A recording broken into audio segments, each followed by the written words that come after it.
புதிய தலைமுறை அறக்கட்டளையின் வள்ளியம்மை அம்மாள் தையல் பயிற்சி மையம்.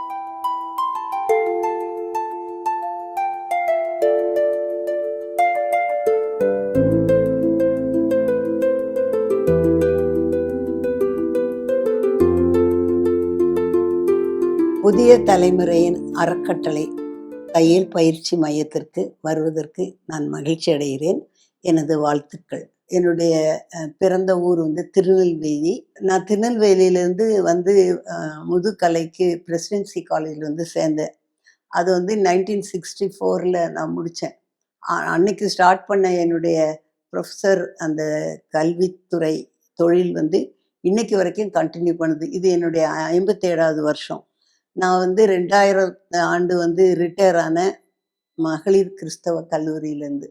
அப்புறம் அதே கல்லூரியில் மாலை கல்லூரிக்கு முதல்வராக இருந்தேன். அதுக்கப்புறம் இப்போ விநாயகா மிஷன் யூனிவர்சிட்டி, அது நிகர்நிலை பல்கலைக்கழகம், அதில் நான் இப்போ டீனாக ஒர்க் பண்ணுறேன். நான் திருநெல்வேலியில் ஒரு பாரம்பரியமான குடும்பத்தை சேர்ந்தவ. அங்கே பெண்களை வெளியில் அனுப்புறதுக்கெலாம் ரொம்ப தயங்குவாங்க. ஆனால் எங்கள் அம்மா இல்லை, அவள் யூனிவர்சிட்டியில் ஃபஸ்ட்டு வந்திருக்கா, பிஎஸ்சி பாட்னியில். அவளுக்கு ஸ்காலர்ஷிப்லாம் வேறு கொடுத்துட்டாங்க. அதனால அவள் கட்டாயம் தொடரணும் அவள் கல்வியை. அப்போ 1962 அங்கெல்லாம் முதுகலை கல்வியெல்லாம் இல்லை திருநெல்வேலியில். அதனால நான் சென்னைக்கு பிரசிடென்சி கல்லூரியில் எம்எஸ்சி பாட்னிக்கு நான் சேர்ந்தேன். அதை இப்போ நினச்சி நான் ரொம்ப சந்தோஷப்படுறேன். ஏன்னா 1962 யோசிச்சு பாருங்க, 60 வருஷத்துக்கு முன்னால் எப்படி எங்கள் அம்மா கட்டாயம் நம்ம பொண்ணை படிக்க வைக்கணும்னு நினச்சாங்களோ, அது எனக்கு ரொம்ப ஆச்சரியமாக இருக்குது. அப்புறம் 2 வருஷம் நான் படித்தேன். அதுக்கப்புறம் உடனே எனக்கு வேலை கிடச்சிது. இப்போ அப்ளிகேஷன்லாம் போடுறாங்க. நான் எந்த அப்ளிகேஷன் போடலை. எங்கள் வீட்டு பக்கமே ஒரு பெண்கள் கல்லூரி இருந்தது, சாரா டக்கர். அவங்க உடனே என்னை லெக்சரராக எடுத்துட்டாங்க. எனக்கு இன்னும் நினச்சா கூட சிரிப்பாக வருது. எப்படின்னா, அது 1962 ஜென்ரல் எலெக்ஷன் வந்தது. அதனால் என்னுடைய ரிசல்ட்டே செப்டம்பரில் தான் வந்தது. ஆனால் நான் ரிசல்ட் வராமலே ஜூன் ஜூலைலாம் சம்பளம் வாங்கிட்டேன். அதனால் நான் பயந்துட்டு இருந்தேன், ஐயோ ரிசல்ட் எப்படி வரப்போகுதுன்னு. அப்போ இந்த முதுகலையெல்லாம் பெண்கள் அவ்வளோவா படிக்கலை. ஆனால் எங்கள் அம்மா எனக்கு உடனே அந்த கல்லூரியில் வேலை கொடுத்தது ரொம்ப மகிழ்ச்சி அடைந்தாங்க. எனக்கு படித்து வேலை பார்க்கணுங்கிறதுக்காக என்னை படிக்க வைக்கல. படிப்பில் என்னுடைய ஆர்வத்தில் தான் பண்ணாங்க. ஏன்னா என்னுடைய 2 சகோதரிகளும் 19 வயசில் பிஎஸ்சி முடித்து அடுத்த நாளே கல்யாணம் வச்சுட்டாங்க. ஆனால் நான் திட்டவட்டமாக சொல்லிட்டேன், நான் படிப்பேன்னு சொல்லி.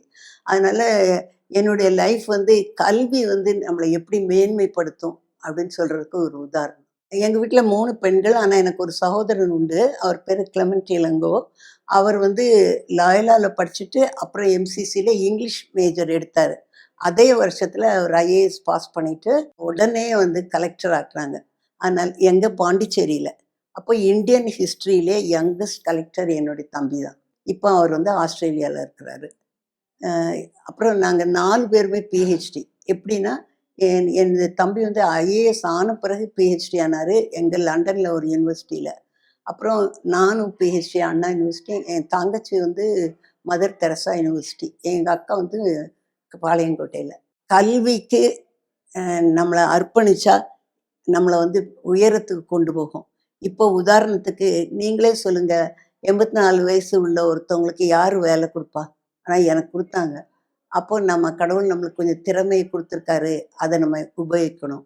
எங்கள் ஃபேமிலி ஃப்ரெண்டு ஒருத்தவங்க சொன்னாங்க, மேடம் இப்படி ஒரு பயிற்சி பள்ளி இருக்குது அப்படின்னு சொன்னாங்க. நான் பென்ஷனில் தான் இருக்கிறேன். ஆனால் இந்த மையத்தினுடைய உழைப்பை கேட்டு எனக்கு ரொம்ப சந்தோஷமாக இருந்தது. அதனால் ஒரு 3 மிஷின் வாங்கி கொடுத்தேன். குவாலிஃபிகேஷன் இருந்தால் தான் கல்லூரியில் வேலை பார்க்கலாம். ஆனால் அந்த மாதிரி படிப்பு அறிவு, கல்லூரி படிப்பு அதெல்லாம் இல்லாமல் கைக்குள்ளே ஒரு திறமையை வச்சு ஒரு மையம் நடக்குதுன்னு சொன்னால் எனக்கு ரொம்ப சந்தோஷமாக இருந்தது. ஏன்னா என்னை விட இவங்க தான் உண்மையிலே ரொம்ப உழைப்பாளி, பெண்கள் சமூகத்துக்கு உதவி பண்ணுறவங்கன்னு சந்தோஷமாக இருந்தது. என் சப்ஜெக்ட் உயிரி தொழில்நுட்பம். இப்போ அந்த உயிரி தொழில்நுட்பத்திலே இந்த தையல் கலையும் அதில் வருது. எப்படி வருதுன்னா, இந்த உயிரி தொழில்நுட்பம் சில ஏரியாவில் ரொம்ப பாப்புலராக வருது. அதில் ஒன்று ஃபேஷன் டெக்னாலஜி. அந்த ஃபேஷனுக்கு முதன்மையாக இருக்கிறதே தையல் தான். இப்போ ஏதோ ஒரு ஆணோ பெண்ணோ நம்ம பார்க்கும்போது அவங்கள எப்படி மதிப்பிடுவோம்? அவங்க அணிந்திருக்கிற ஆடையை பற்றி தான். இந்த தையல் தொழில் தான் அந்த காலத்துலேருந்து இந்த காலம் வரைக்கும் பார்த்தா மாறுபட்டுக்கிட்டே இருக்கும். உங்களுக்கு தெரியும் எப்படி பிளவுஸ்லாம் எப்படி மாறுச்சு இப்போ. திரையில எப்படி இருக்கு, நேர்ல எப்படி இருக்கு. அதனால இந்த தையல் வந்து மிக மிக முக்கியமானது வாழ்க்கையில. அப்புறம் இந்த தையல்னாலே பெண்களோட அதை இணைப்பாங்க. பெண்களுடைய தன்னம்பிக்கைக்கு ஒரு எடுத்துக்காட்டு இந்த ப்ரொஃபஷன். அதனால பெண்கள் போற்றப்படணும். அதாவது தன்னம்பிக்கை, விடாமுயற்சி, மற்றவர்களுக்கு உதவணும் குணம், அது எல்லாம் பெண்கள்ட்ட தான் இருக்குது. அப்புறம் எனக்கு சொன்னாங்க, இந்த பயிற்சி மையத்துல வந்து நெறைய பேர் சேர்ந்து தையல் பயிற்சி பெற்றிருக்காங்க. ஒரு 100 பேர் போல பெரிய பெரிய இடங்கள்ல இப்போ வேலை செய்துட்டு இருக்காங்க. அவங்களும் திரும்ப பயிற்சி குடுக்க ஆரம்பிச்சிருக்காங்க. அதனால ஒரு சிறு விதை மாதிரி ஆரம்பிச்சு, அது ஆழ விருட்சமா வளர்ந்து வருது.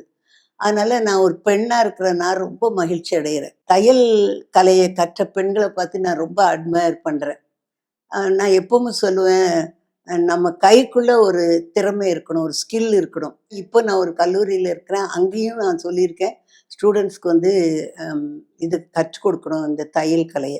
ஏன்னா, எனக்கு நல்ல ஞாபகம் இருக்கு. நான் வந்து முந்தி ரூ. 3க்கு ப்ளவுஸ் தச்சுட்டு இருந்தேன். இப்போ வந்து ரூ. 650. அதனால நான் வந்து பார்க்குறவங்களுக்கெல்லாம் சொல்லுவேன், "நான் ஒரு மிஷின் வாங்கி தந்துடுறேன். நீங்க வந்து ப்ளவுஸ் மட்டும் தைக்கிறதுக்கு படிங்க" அப்படின்னு சொல்லுவேன். அதனால மக்களுக்கு ஊக்கம் அளிக்கிறது, அப்புறம் ஃபேஷனா வர்றது, என்ன ட்ரெண்ட்ல இருக்கு அப்படின்னு, வெளிநாட்டுல எப்படி இருக்கு, நம்மட்ட எப்படி இருக்கு, கிராமத்துல எப்படி இருக்கு, சீரியல்ல எப்படி வருது அப்படின்னு, அந்த தையல் இந்த ப்ளவுஸும் பெண்களுடைய ஆடைகளும் ரொம்ப ரொம்ப மாற்றங்கள் அடைஞ்சிருக்கு. அதுக்கு காரணம் இந்த தையல் கல்வி. நான் அதை ரொம்ப போற்றுறேன். அதை நான் ரொம்ப அப்ரிஷியேட் பண்றேன். இப்போ நான் பார்த்துட்டேன், நகை மேல அவ்வளவு விருப்பம் பெண்களுக்கு இல்ல. ஏன்னா அது ரொம்ப காஸ்ட்லி. ஆனா எல்லா பெண்களையும் பாருங்க, விதவிதமா சாரி கட்டணும், சுடிதார் போடணும், ப்ளவுஸ்லாம் ஃபேஷனபிளா இருக்கணும்னு ரொம்ப விரும்புறாங்க. இப்போ உதாரணத்துக்கு நான் என்னையே சொல்றேனே, எனக்கு இப்போ 84 வயசு ஆகுது. ஆனாலும் நான் வந்து என்னுடைய ப்ளவுஸ்லாம் நல்லா தைக்கணும் அப்படின்னு நினைப்பேன். டெய்லர்ட்ட அது வந்தோனே நான் ரொம்ப யோசிப்பேன், எப்படி இவ்வளோ அழகா பண்றாங்க? சைலன்ட்டா இருந்துட்டே அவங்க இந்த வேலைய செய்றாங்க. அப்புறம் மத்ததுல எல்லாம் நெறைய முதல்லாம் பண்ணணும், பொருட்கள்லாம் வாங்கணும். இதுல நம்ம நூல் மட்டும் தானே வாங்கணும். நூலும் நம்மளுடைய கற்பனை திறனும், நம்ம கடின உழைப்பு இது சேர்ந்தாலே இந்த ப்ரொஃபஷன்ல எல்லாரும் ஷைன் பண்ணலாம். நீங்க பாருங்களேன், ஒரு தையல் டீச்சர் அல்லது தையல்னால வாழ்க்கைய நடத்துறவங்கள பாருங்க. தன்னம்பிக்கை இருக்கும். அப்புறம் அழகா அடுத்தவங்களுக்கு தச்சு குடுக்கணும்னு நினைப்பாங்க. இந்த மாரி இதெல்லாம் நெறைய ப்ரொஃபஷன்ல இருக்காது. ஏதோ நம்ம மணி மேக்கிங் வெஞ்சர்ன்னு சொல்லியோ ஏதோ பண்ணுவாங்க. ஆனா தையல் கலையில மட்டும் நம்ம தைக்கிற ஆடை வந்து அதை வாங்குறவங்க, உடுத்துறவங்களுக்கு ரொம்ப அழகா இருக்கணும். உடுத்துறவங்களும் ஐயோ! நல்லா இருக்குதே அப்படின்னு சொல்லணும்.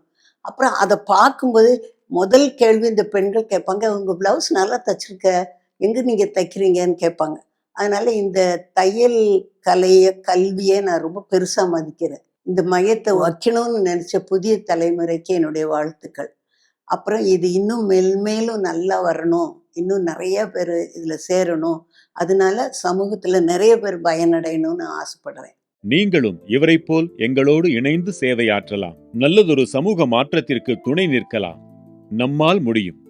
தொடர்புக்கு புதிய தலைமுறை அறக்கட்டளை, 24 ஜி.என். செட்டி சாலை, தியாகராய நகர், சென்னை 6017.